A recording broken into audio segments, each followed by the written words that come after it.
계속해서 우리는 말라기 선지자를 통해서 주전 5세기에 주신 이스라엘 백성들에게 예수님 오시기 전까지 중간기 동안 이스라엘 백성들이 마음에 두고 있어야만 되는 말씀을 살피게 됩니다. 말라기라고 하는 뜻이 나의 선지자다, 이런 뜻이라고 말씀을 드렸습니다. 이제 2장 17절에 이르러서는 하나님께서 내 마음이 심히 고통스럽다, 이렇게 표현을 하십니다. 당시에 이스라엘 백성들이 이런 말을 했기 때문입니다. 뭐라고 말을 했냐면, 악을 행하는 모든 사람이 여호와 보시기에 선하다. 악을 행하는 모든 사람이 여호와 보시기에 선하다. 이게 무슨 말이겠습니까? 선을 해봤자 소용이 없구나. 오히려 악을 행하는 자가 잘 되는 걸 보면 하나님은 악을 행하는 자를 사랑하시는가 보구나. 이렇게 하나님을 경멸한 겁니다. 누가? 이스라엘 백성들이. 그리고 그분이, 하나님이 그들 안에서 즐거움을 지니신다, 이렇게 말했다는 겁니다. 그것이 17절, 2장 17절 하반절이지요. 모든 행악하는 자가 여호와의 눈에 선이 보이며 그에게, 하나님에게 기쁨이 된다 하며, 그런 말을 하는 겁니다. 또 말하기를, 공의 하나님이 어디 계시냐 도대체.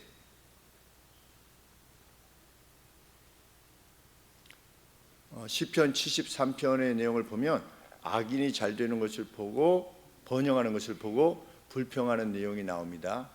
내가 하나님 앞에 정결하게 하려고 했던 모든 수고가 헛되었구나. 악인은 죽을 때도 평안하게 죽는 것 같구나. 너무 잘 먹어가지고 눈이 튀어나올 정도다, 이렇게 시편 73편에 기록되어 있는데, 바로 그것을 그냥 이스라엘 백성들이 지금 하고 있는 겁니다. 주전 5세기 경에. 왜냐? 학개 2장 9절 말씀에 의하면 돌아온 이스라엘에게 영광이 있을 거라고 그렇게 하나님이 말씀하셨는데, 뭐 영광은커녕 아무것도 없는 겁니다.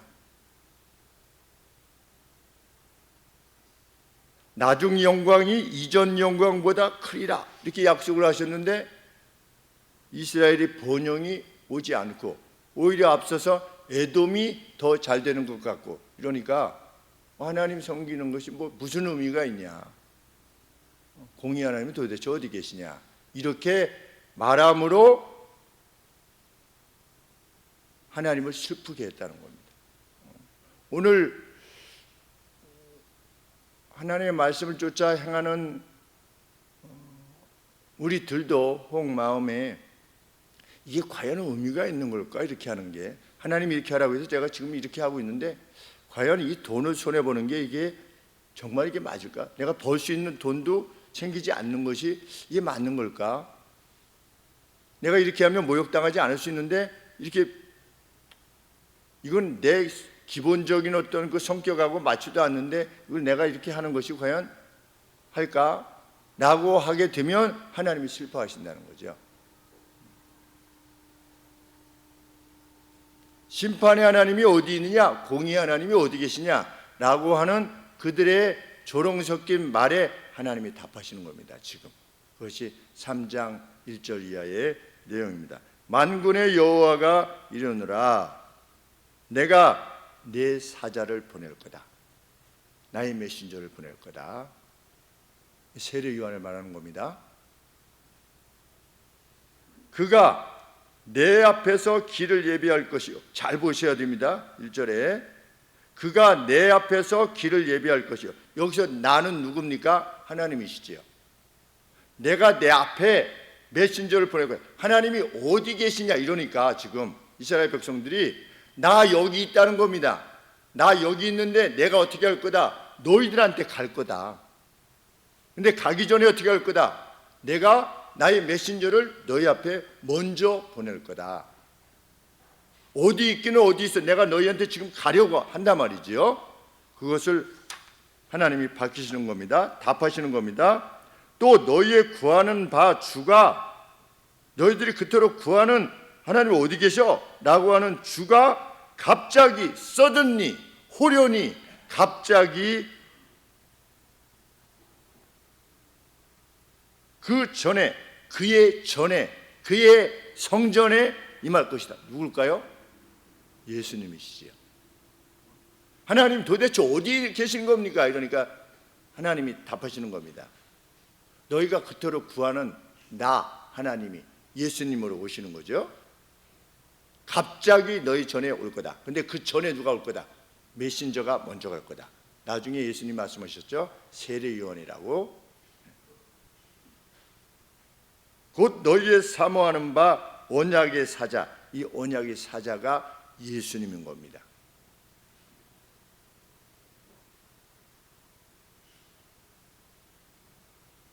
그의 임하는 날을, 그분이 오시는 날을 누가 당하며 그분의 나타나시는 때에 누가 능히 서겠느냐. 예수님이 지금 이스라엘 백성들이 뭐라고 하는 겁니까? 심판해 주는, 공의해 주는 도대체 어디 계시는 겁니까? 이렇게 물으니까 내가 너희들한테 지금 가는데 너희들의 상황이 어떻다는 겁니까? 진짜 심판의 주로 내가 너희들한테 오면 어떻게 되는 겁니까? 여기 다 끝장나는 거죠. 왜? 죄악 때문에. 그러니까 하나님께서 그 심판주로 오시면 안 되기 때문에 그 왕이, 심판주가 오시기 전에 누구를 보내셔서, 하나님의 메신저를 보내셔서 세례 요한을 보내셔서 세례 요한이 백성들의 마음을 아비의 마음으로, 우리 말라기 4장 제일 마지막에 4장 6절 말씀에 그가, 여기서 그가 누구냐면 보내시겠다고 하는 하나님의 메신저입니다. 그가 아비의 마음을, 족장들의 마음을 자녀에게로 돌이키게 하고 자녀들의 마음을 그들의 족장들에게로 돌이키게 하리라. 예전 마음을 지니도록 돌아가게 한 다음에 주님이 오셔야지 심판이 안 되니까. 이스라엘 백성들은 진짜 주님이 진짜 오시면 그냥 심판 그대로 행하시면 다 끝장나는 것도 모르면서 도대체 어디 계십니까? 이렇게 하고 있다는 겁니다. 근데 내 뜻은 뭐다? 내가 호련히 너에게 임할 거다. 그런데 그는 어떻다?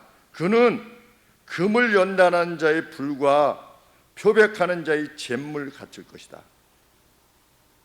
그가 은을 연단하여 깨끗게 하는 것 같이 앉아서 레위 자손을 깨끗게 하되 금은과 같이 그들을 연단하리니 그들이 의로운 제물을 나 여호와께 드릴 것이라. 오셔서 무엇을 하시겠다는 겁니까? 재련하듯이, 예수님이 오셔서 재련하듯이 백성들의 은이나 금을 재련할 때 그 안에 있는 불순물을 제거하듯이 오신 분이 어떻게 하실 것이다? 이스라엘 백성들 너희들을 재련하실 것이다. 목적이 뭐냐? 3절 말씀 하반절에 그들이, 너희들이죠, 이스라엘 백성들이죠, 의로운 제물을 나 여호와께 드리게 하기 위하여.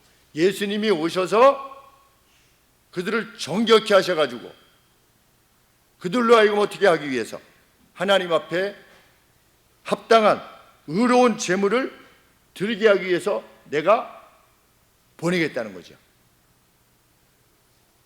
그것이 내 마음이라는 겁니다. 도대체 어디 계십니까? 이게 아니라 하나님께서 이렇게 하시는 말씀을 주시는 이유는 무엇이겠습니까? 요 주전 5세기 정도면 약 450년, 거의 500년, 450년 내지 500년 뒤에 세례 요한이 오고 예수님이 오시는 겁니다. 어디 계시는 겁니까?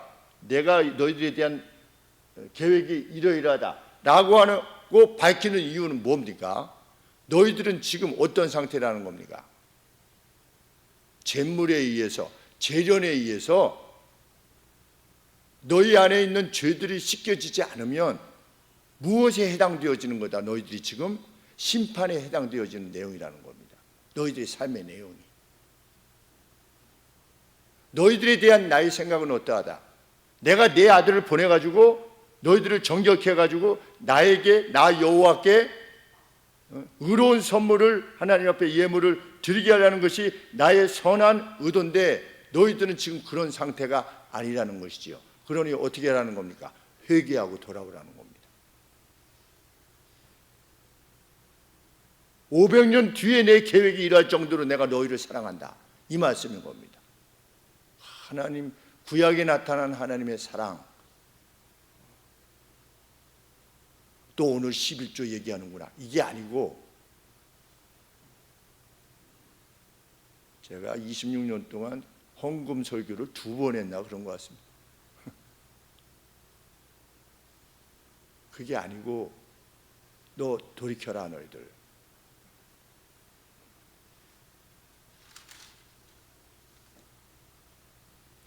그래서 하나님이 의도하시는 바가 무엇이시겠습니까? 4절에 보시면 그때 유다와 예루살렘의 헌물이 옛날과 고대와 같이 나 여호와께 기쁨이 되게 하려고. 예수님이 오셔서 뭐라고 말씀하셨습니까? 두 렙돈 드렸던 여인에게, 저 여인은 자신의 모든 걸 하나님 앞에 드렸다. 또 자기가 의지할 수밖에 없는 그 마지막, 우리 청지기반 때 2,300원 정도 된다고 하지 않았습니까? 그냥 단순 비교했을 때 한 2,300원 정도, 그것이 마지막 의지하는 돈이었죠. 2,300원이라면 더 그렇지요. 그런데 하나님을 의지하여 자기가 의지했던 것을 하나님 앞에 드렸던 거죠. 2,300원 남았는데, 전 재산이.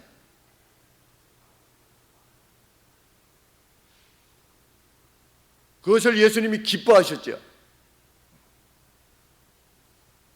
왜? 양의 문제가 아니라 유다와 예루살렘의 헌물이 옛날과 같이 고대와 같이 나 여호와께 기쁨이 되게 할 것이다 라고 하시는 그 말씀대로 예수님이 그 표현을 해주신 겁니다.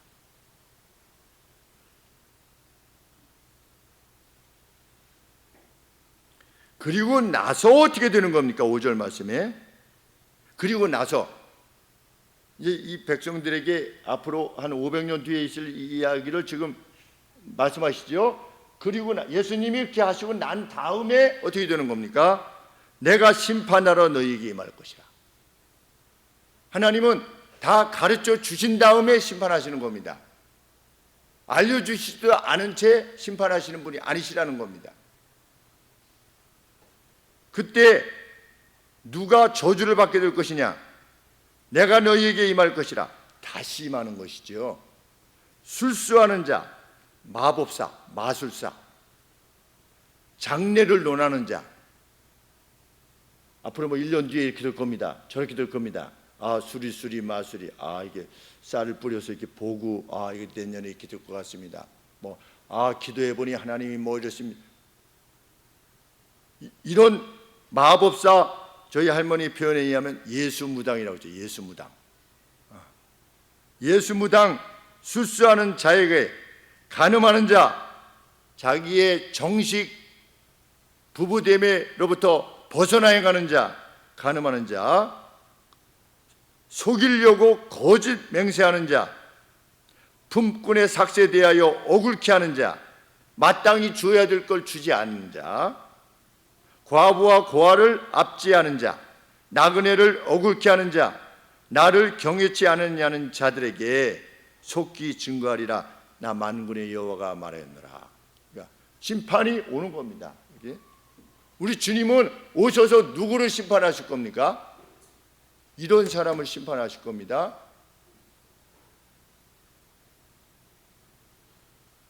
이 말라기 선지자는 예수님의 도래에 대해서도 이미 알고 있다고 그러는 거죠. 그러면 예수님이 오셔서 행하는 법에 대해서도 이미 말라기 선지자는 동일한 이해를 가지고 있는 겁니다. 그러면 지금 이러이러한 자들이 심판을 당할 것이라고 하면 이 심판이 언제의 심판입니까? 마지막의 심판인 겁니다. 마지막에 누가 심판당하는 겁니까? 이런 자들이 심판을 당하는 겁니다. 하나님의 공의의 심판을. 그런데 어디 계십니까? 했던 이스라엘 백성들이 여기에 충족이 안 되는 겁니다. 전혀. 회개하라는 겁니다. 내게로 돌아와라. 그러면 나도 너에게 돌아갈 거다.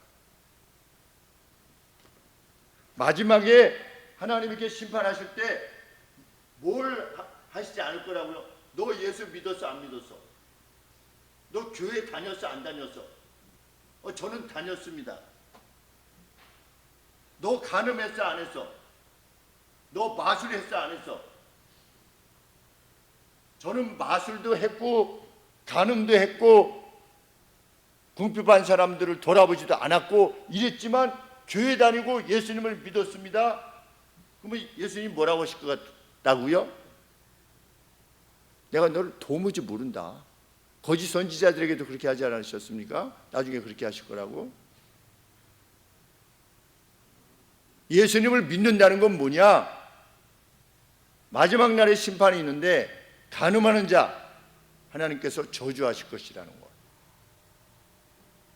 누구의 궁핍함을 보고 돌보지 않는 자 마지막에 심판하실 것이다. 저는 교회 다녔는데요, 예수님 믿었는데요. 예수님을 믿는다는 게 뭔데? 내 말을 따른다는 것이 예수님을 믿는 거다. 나를 믿는 거다. 누구든지 나를 사랑하여 내 계명을 지키는 자. 예수님께서 그렇게 표현하셨죠. 구약의 법은 내가 구약의 법을 폐하러 온 것이 아니라 내가 성취하러 왔다. 예수님이 이렇게 말씀하셨죠. 하나님을 믿는다는 것은 그것이다. 최근에 우리 아동부 때도 언급을 했지만 저 휠체어를 전동 휠체어인가를 이렇게 타고 가는데 누가 여인이 이렇게 우산을 이렇게 해줘서 그것이 이슈가 됐었는데 성도시랍니다. 누군가 이렇게 추적을 했는데 성도시다. 그러면 그렇지. 전에 서울역 앞에 목도리녀 있었죠. 목도리녀. 어떤 분이 추운데 이렇게 앉아 계셨다. 그런 분들이 누가 그런 것들을 해 나가느냐.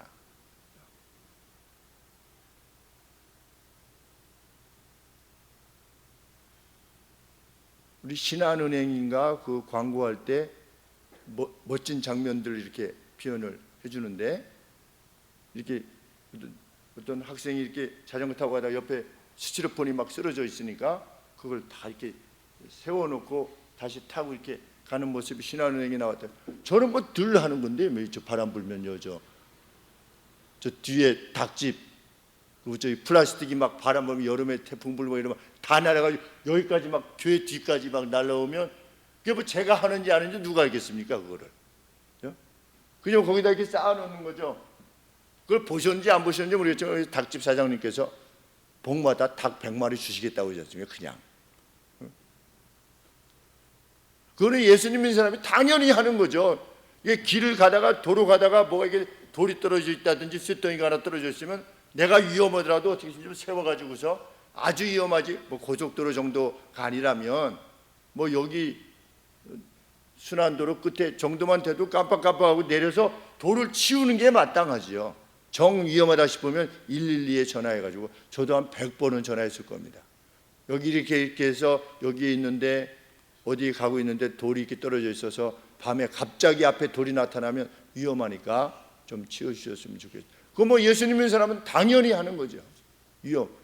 왜냐하면 그거 가다가 만약에 잘못해가지고 타이어가 부딪혀가지고 펑크가 나서 뒤집어진다 지금 그 누구의 엄마요 누구의 아빠일 테니까 누구의 자녀고 누구의 아들이고 마지막에 물으시겠다는 것입니다. 하나님께서 너는 내가 너에게 준 것으로 무엇을 했느냐.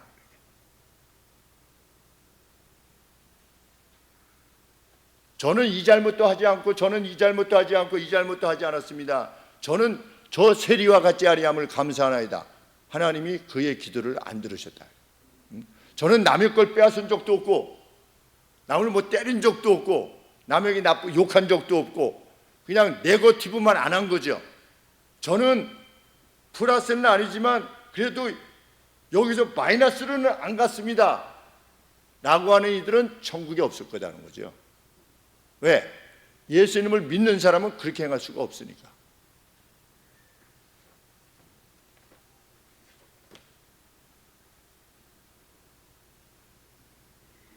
하나님께서 이스라엘을 위로하십니다. 6절 말씀에 나 여호와는 변혁지 아니하나니 마음을 바꾸지 아니하신다. 체인지하지 않는다. 뭘 체인지하지 않는 겁니까? 아브라함에게 약속하신 것을 체인지하지 않는 겁니다. 그러므로 너희들이 어떻게 될 거다? 그러므로 야곱의 자손들아, 이스라엘이죠, 너희가 소멸되지 아니할 거다. 이스라엘 백성들이 죄악을 행했죠. 그래도 소멸되지 아니할 거래요. 왜?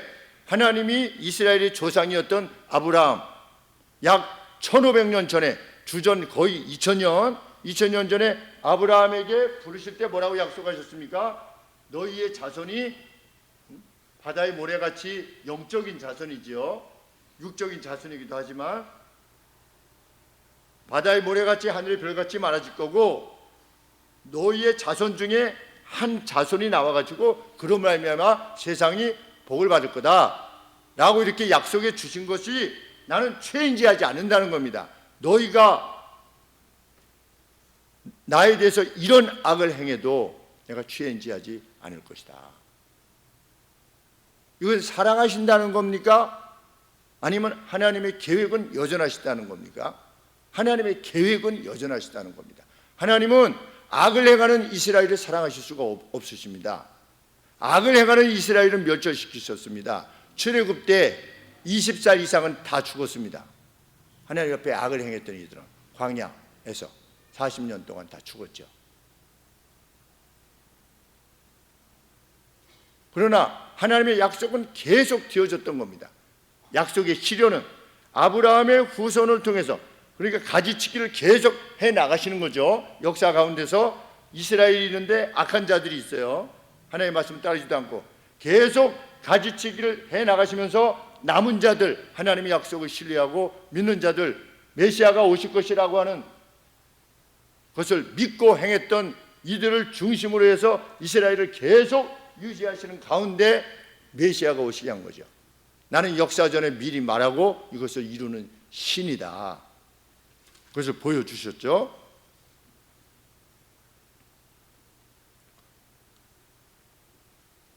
하나님이 이스라엘을 파멸에 이르게 하시지 않는 것은 명확한 사실이지요. 왜? 여기에 메시아가 오셔야 되니까. 그러면 그것은 450년 뒤의 일이고 현재의 너희로서는 어떻게 하는 겁니까? 이 역사에 대한 계획을 가지고 있는 나를 신뢰하고 내 안에서 행하라는 겁니다. 현재 450년 전 이스라엘 백성들이 하나님께서 권하시는 겁니다. 너희가 내게로 돌아와라. 이런 계획을 가지고 있는 내게로 돌아와라. 그러면 나도 너희에게 돌아갈 거다.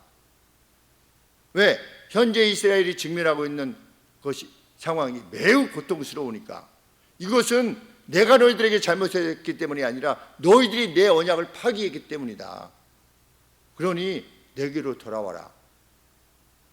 그러면 이 현재적으로 유익을 얻게 되는 거지요.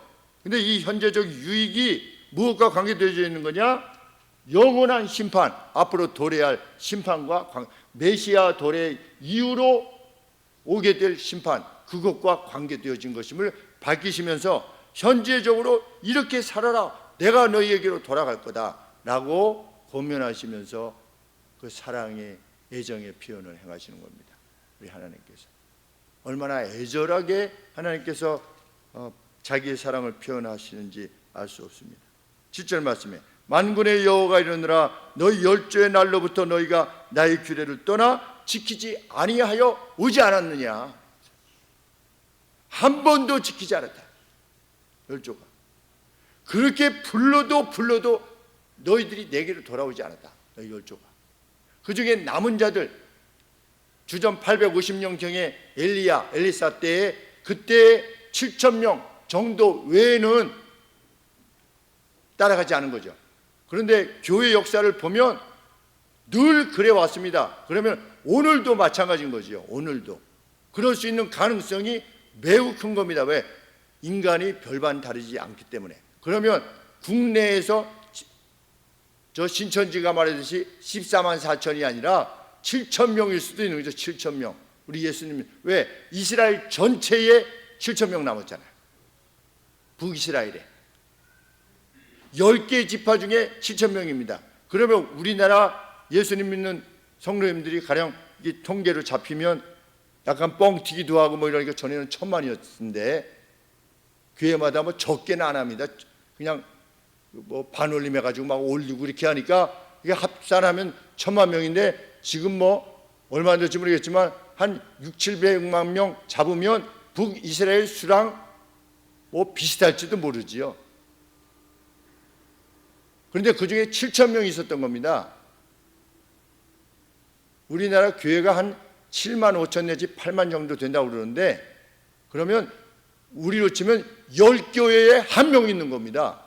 10교회에 남은 자가.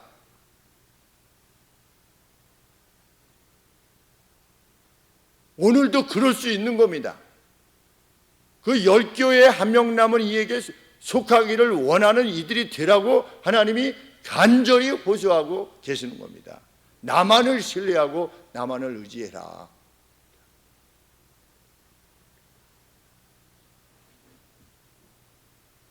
칠 절 말씀은 정말 가슴이 뭉클합니다.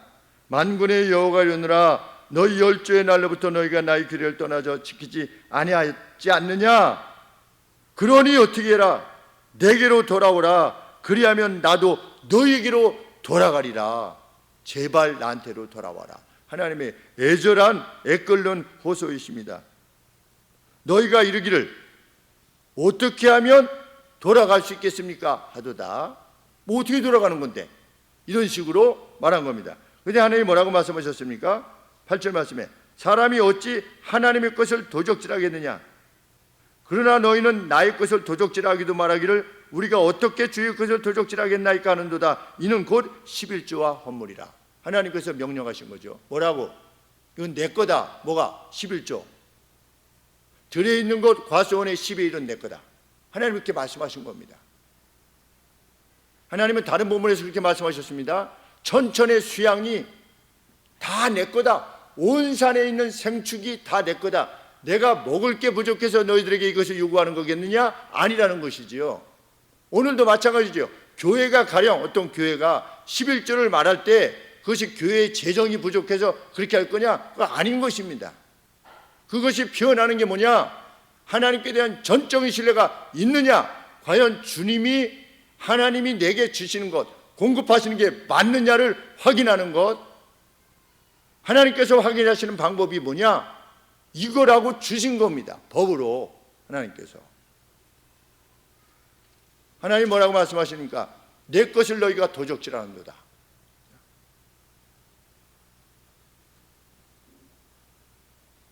도적질을 하면서도 우리가 어떻게 주의 것을 도적질을 하였나이까 하는도다. 9절 말씀에 너희 곧 온 나라가 이스라엘 전체가 그랬다는 겁니다. 나의 것을 도적질하였으므로 너희가 저주를 받았느니라. 지금 상황이 어떤 상황이냐? 이 위에서 언급했던 5절에서 언급됐던 간음, 술수, 분권에 대한 삭, 억울하게 하는 것, 과부 고아를 압제하는 것, 이런 것 하나님 앞에 마땅히 드려야 될 그것들을 하나님이 하지 말라고 한 것을 한 것, 그리고 하나님이 하라고 한 것을 하지 않은 것, 이것이 다 무엇이냐? 저주의 이유라는 거죠. 너희는 여기서부터 돌아서라.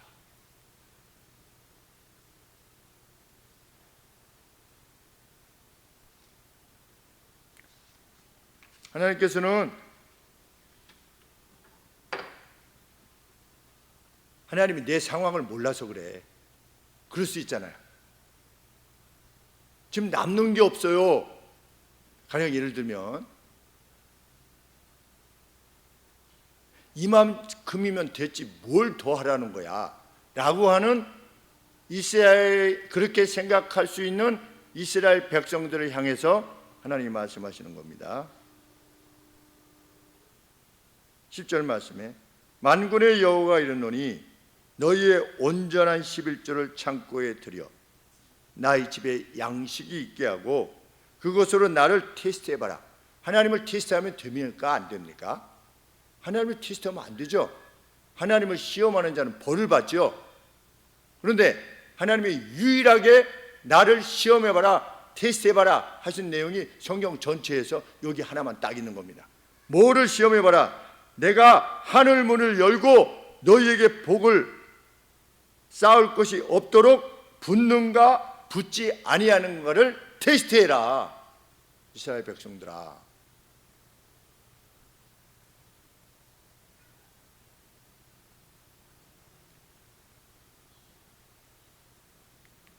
테스트하는 사람이 하나님의 사람인 겁니다.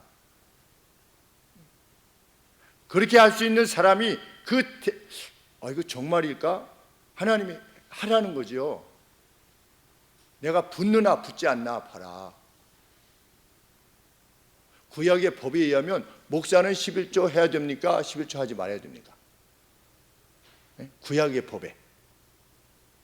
제사장은 11조 했을까요? 안 했을까요? 가령 예를 들면 목사가 제사장은 아니지만 목사는 11조 하라는 말이 없어요. 성경에. 제사장은 그냥 받는 겁니다. 왜? 이 지파들이 10분의 1을 가져오지요. 10분의 1을 가져오면 레위인들에게 줍니다. 그러면 레위인들이 그 중에 10분의 1을 제사장에게 주는 겁니다. 그래서 살게 했는데 제사장은 이렇게 주지 않았어요. 이렇게 하나님 앞에 드리지 않았어요. 구약의 법대로 치면 목사는 쉽게 얘기하면 구약의 법대로 하면 12조를 안 내도 무죄한 겁니다. 오늘로 치면.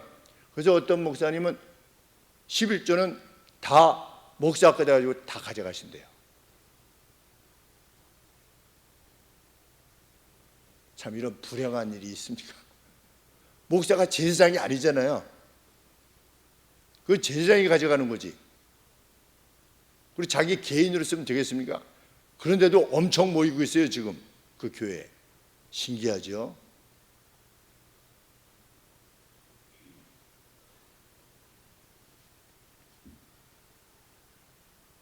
하나님께서 무엇까지 약속하십니까? 11절 말씀에 만군의 여호와가 이르노라. 내가 맹세한다는 뜻입니다. 만군의 여호와가 이르노라. 이 만군이 뭐라고 말씀하셨습니까? 호스트, 많은 때, 하늘에 있는 천군 때가 있잖아요. 무리들이. 그 무리들의 왕이시라는 거죠. 만군의 여호와가 이르노라. 내가 너희를 위하여 황충을 금하여 메뚜기를 금하여 너희 토지 서산을 멸하지 않게 하며 너희에게 그 어떤 손해도 있지 않게 할 것이며 너희 밭의 포도원의 과실로 기한전에 떨어지지 않게 하리라. 너희가 행하는 일에 내가 어떻게 할 거다? 열매를 맺을 수 있도록 내가 돕는가 돕지 아니하는가를 너희들이 바라는 거죠. 가령 예를 들면 이런 거죠. 우리가 과도히 아꼈어요. 가령 예를 들어서 과도히 아꼈는데 어느 날 암이 걸렸어. 그럼 얼마나 날아갑니까? 그냥 날아가는 겁니다. 과도히 아꼈는데 치매가 걸렸어요. 가령 예를 들면 극단적인 얘기는 하지만 그러면 그것을 치료하기 위해서 돈이 엄청 나갑니다. 하나님은 뭐라고 말씀하시는 겁니까? 너희가 지금 건강하게, 가령 예를 들어서 건강하게 너희의 삶을 유지하고 너희의 직장생활을 유지하고 이런 모든 것들이 뭐다? 내가 제공하는 것을 너희들이 믿느냐 말이죠. 저는 요새 우크라이나 전쟁에 관계돼서 아침 저녁으로 이렇게 보는데 빨리 종전이 돼서 생명이 끝나되기를 원하는데 그냥 전쟁이 일어나면 그 누구에 의해서 전쟁이 일어나면 그 국민들은 당할 수밖에 없는 거죠. 왜 싸워야 되는 이유도 모르고 그냥 싸우게 되는 겁니다. 왜 죽어야 되는지 이유도 모르고.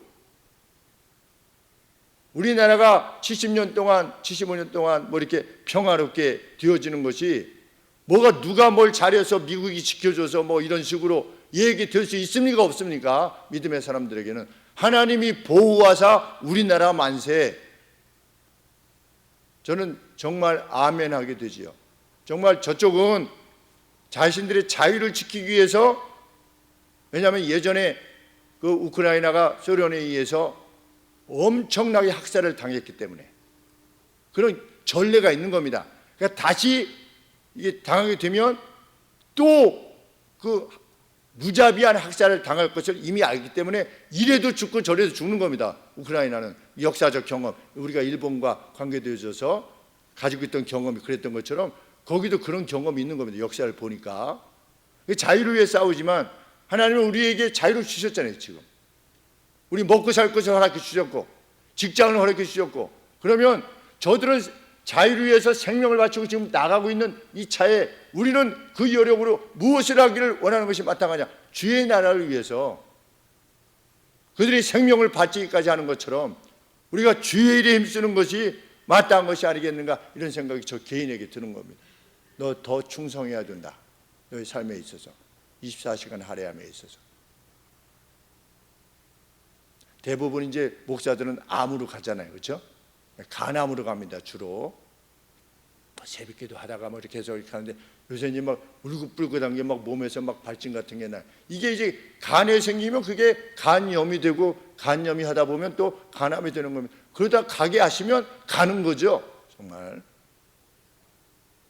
우리 안만수 목사님이 그렇게 사역하시다가 간암으로 가신 것처럼 82세인가 3세 가셨으니까 이제 한 20년 남은 겁니다. 그 저기로 따지면 저 역시 앞으로 남은 생애를 뭐 하는 데 사용할 것이냐.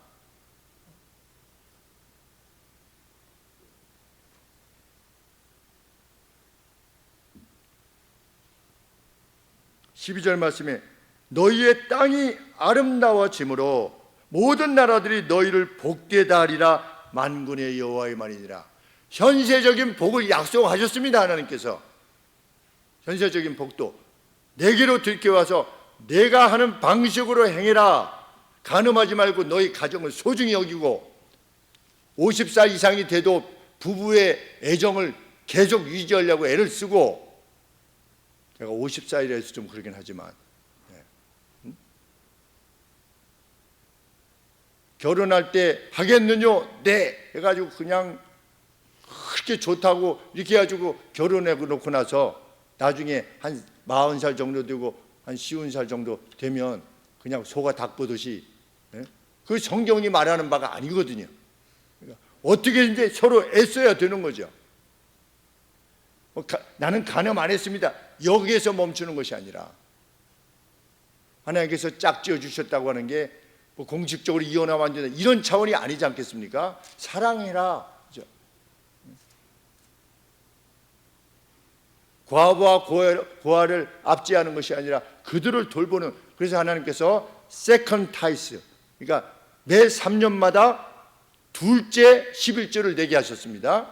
그거는 뭐 하는 데 사용이냐? 레위인들, 고아와 과부, 나그네들 위해서 그 세컨 타이스, 두 번째 11조가 사용되어지게 되기를.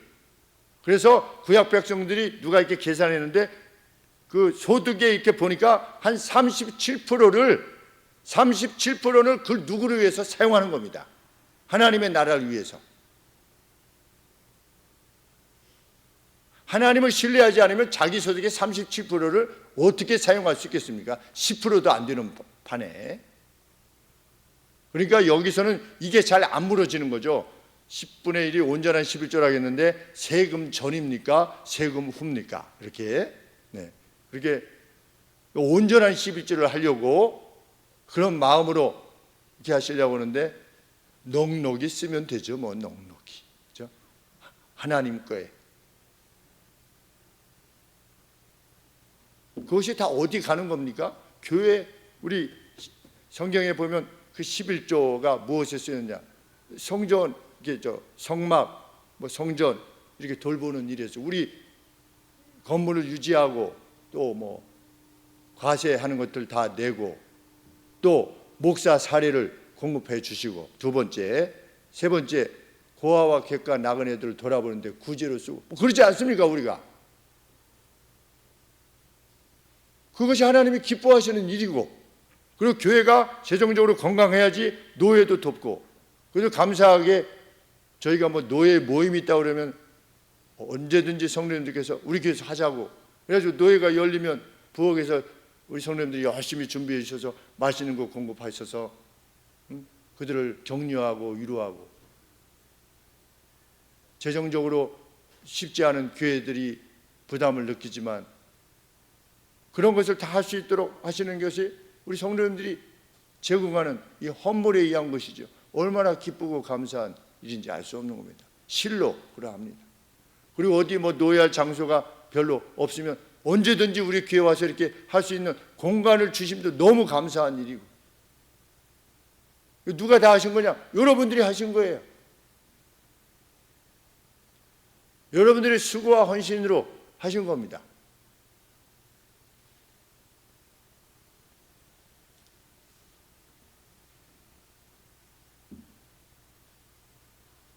우리의 땅이 아름다워지게 하시겠답니다. 하나님께서. 우리의 땅이라는 건 무엇입니까? 교회에 속한 우리들의 생업, 우리들의 가정, 우리의 자녀들, 내가 아름답게 만들 것이어서 열방이, 모든 사람들이 우리의 삶을 지켜볼 때, 와, 야, 저 교회 참 뭔가 있긴 있나 보다. 야, 이렇게 하나님께서 만들어 주시겠다. 나를 테스트해봐라. 나를. 하나님께서 그렇게 말씀하시는 겁니다. 너희의 자녀들이 잘 되나 안 되나, 다른 방법이 아니라 하나님의 방식으로.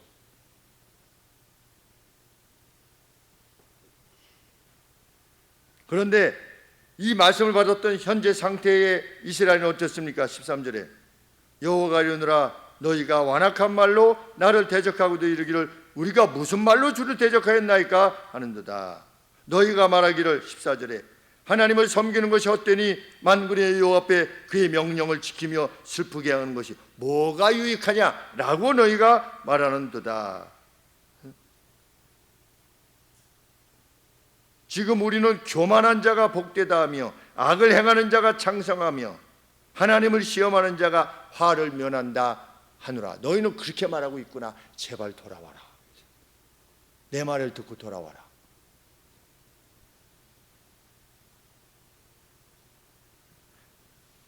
반면에 16절에 보시면 그때에도 남은 자들이 있었던 겁니다. 16절에 그때 여호와를 경외하는 자들이 피차에 말했다. 뭘 말했는지는 여기 나와 있지 않아요.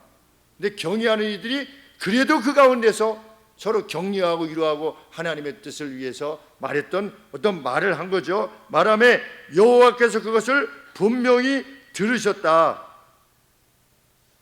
여호와를 경외하는 자와 그 이름을 존중히 생각하는 자를 위하여 여호와 앞에 있는 기념책에 기록하셨느니라. 무수한 온 이스라엘이 하나님은 어디 계세요 도대체? 아유, 하나님 뭐 악을 행하는 자를 더 좋아하시나 봐.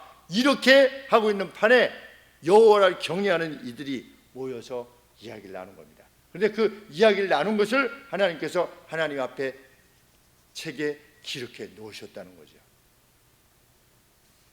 17절 말씀에 만군의 여호와가 이르노니 내가 나의 정한 날에 그들로 나의 특별한 소유를 삼을 것이요 또 사람들이 자기를 섬기는 아들을 아낌같이 내가 그들을 아낄 것이다. 하나님의 약속입니다. 이 땅은 덧없는 세상이니 너희들 고생 좀 해라. 내가 나중에 다 갚아주마. 하나님은 이렇게 말씀하시는 분이 아니신 겁니다. 그 현재적 은총, 그것을 너희들이 테스트해봐라 라고 말씀하시는 겁니다. 기복주의, 우리는 기복주의지요. 왜? 복을 구하는 거니까. 그 블레싱이 뭡니까? 하나님을 높이는 게 블레싱이지요. 하나님이 많이 주신 걸 가지고 많이 섬기며 하나님이 적게 주시는 걸 가지고 적게 섬기되 그 포션에 있어서 그 비율에 있어서 결코 뒤떨어지지 않는 하나님은 너희는 기본적으로 여기까지는 해라 이렇게 안 하시지 않습니까? 너희 소득의 12일을 내라.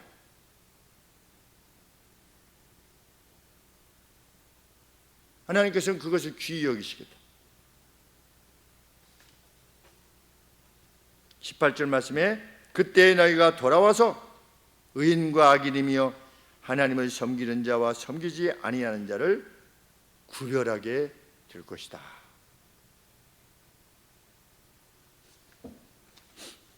이 예언의 말씀대로 보내겠다고 하는 1절에서 보내시겠다고 하신 나의 메신저 세례 요한이 왔습니다.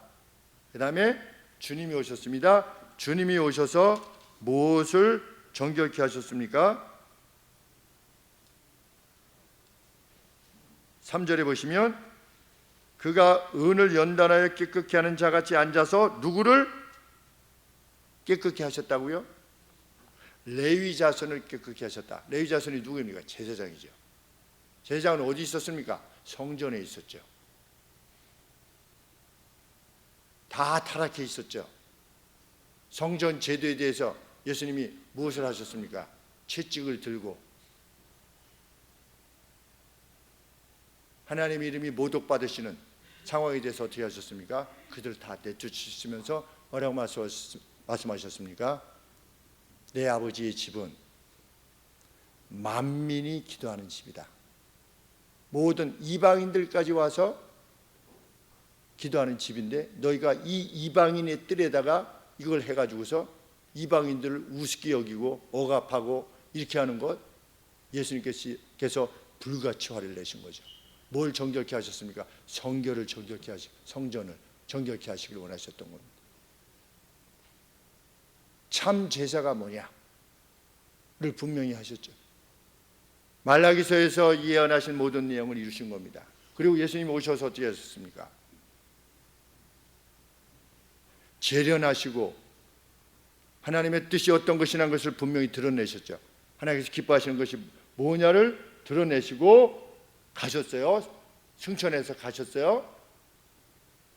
그러면 예수님께서 승천하신 날부터 마지막 심판이 있기까지는 예수님께서 주신 말씀을 가지고 이제 제대로 행해서, 여기 있는 사람들은 예수님 오시기 전에 듣고서 행해야 되고 예수님 다음의 세대들은 예수님 말씀에 근거해서 행해야 되지요.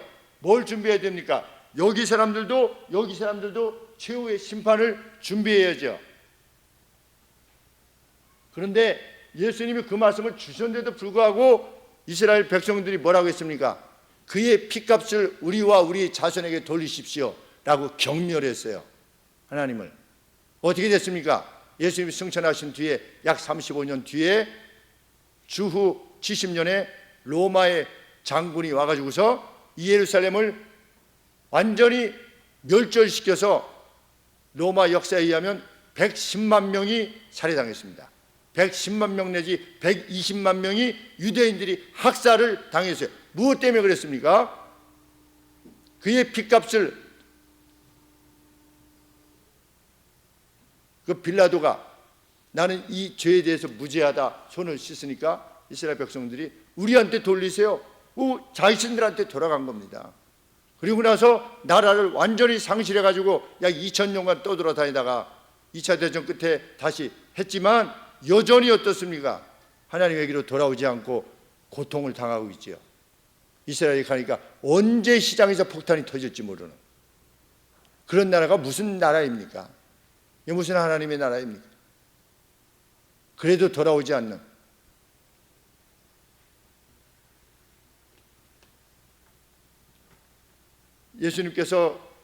예수님이 말씀하신 최후의 심판이 분명한 것이라는 것을 알리시기 위해서 예루살렘에 대한 멸망을 미리 알려주셨죠. 그래서 뭐라고 말씀하셨습니까? 그날이 겨울이 되지 않도록 하고, 왜? 도망갈 때 너무 힘드니까 너희는 산으로 도망하라. 뒤를 돌아보지 말고 도망해라. 그때는 아이 벤 자에게 화가 있을 거다. 빨리 못 도망가고 이러네. 아이 뭐 배구 안 배구 다 죽인 겁니다. 로마.